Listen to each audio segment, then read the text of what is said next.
Hey, everyone. Today, we're diving into the high-stakes battle to replace Mitch McConnell as the Senate GOP leader. With the Republicans securing control of the US Senate, the race to fill McConnell's shoes has gotten intense. His departure opens the door for new leadership, and several prominent GOP senators are in the running. Let's break it down. First up, we have John Thune from South Dakota. Thune is currently McConnell's number 2, known for his calm demeanor and ability to build consensus. He's seen as a traditional Republican, leaning towards the more established wing of the party.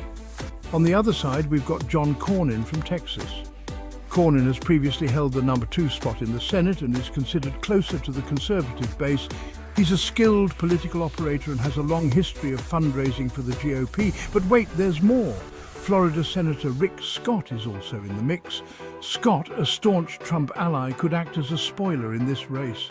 He's dealing with his own re-election bid but remains a strong contender due to his unwavering loyalty to Trump and his appeal to the party's base. Now, speaking of Trump, his influence looms large over this race.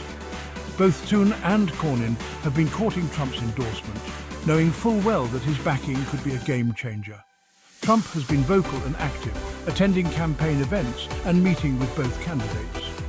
However, some GOP senators are urging Trump to remain neutral to avoid any potential backlash. The race remains tight with no clear favorite. Thune and Cornyn are both well liked within the party, and their policy positions are quite similar. They've each been making their case behind closed doors, flying around the country, fundraising and campaigning for their fellow senators. Thune has raised over $31 million for Senate races, making more than 24 campaign stops. Cornyn, on the other hand, has a long history of fundraising with over $400 million raised during his 22 years in the Senate. Policy-wise, both have demonstrated their ability to work across the aisle. Cornyn played a leading role in bipartisan gun legislation 2 years ago, while Thune has worked closely with Democrats as the former chairman of the Senate Commerce, Science and Transportation Committee. The secret ballot on November 13th will decide who takes over McConnell's position. The stakes are incredibly high, as the winner could steer the direction of the GOP for years to come. So, what do you think? Will it be Thune's calm, consensus-building approach, or Cornyn's conservative, strategic maneuvering?